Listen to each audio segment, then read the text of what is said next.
Assalamualaikum warahmatullahi wabarakatuh. Hello everyone, my name is Diva Wijaya. My identification number 2110 73 10 and 15. Okay, on this video I would like to tell you about input and interaction in second language learning.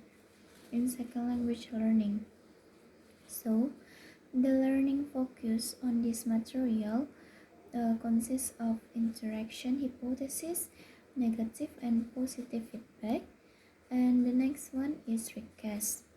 So the first is input hypothesis. Input hypothesis is the availability of input which is comprehensible to the learner, is the only necessary condition for language learning to take place.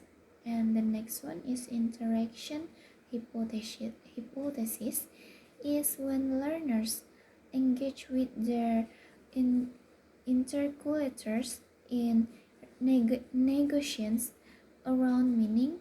The nature of the input might be qualitatively changed. And the next one is output hypothesis is the relationships between language use and the language learning. So the next one is the input and interaction in first language acquisition. Adults and other caretakers commonly use spatial speech styles when talking with young children, and terms such as baby doll are commonly used. So, some of the closest findings and the conclusion from these traditions consist of child-directed speech has mostly been studied in English-speaking context. And next one is there is evidence for some more specific claims about the relationships particular formal characteristic of a child-directed children's developing control of particular constructions. And the next one is the potential usefulness of child-directed speech as input data. And the last one is the cross-cultural studies of interaction with young children have made it clear that styles of child-directed speech. And next is input in second language acquisition by Crescent's input hypothesis.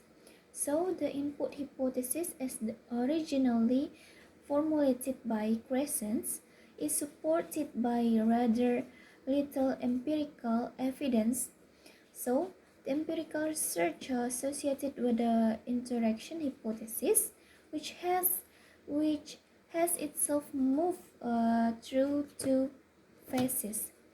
And output hypothesis, so we examine the current state, and we examine briefly some alternatively psycholinguistic theories and claims on new language elements. And next one is the interaction in second language acquisition.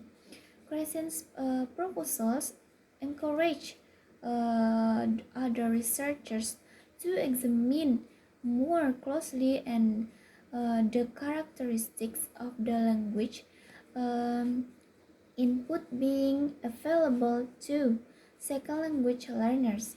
So the foreigners told discourse style were more comprehensible to adult second language learners than were versions of the same talks delivered in the unmodified style, thus supporting the argument that linguistic modifications could promote comprehension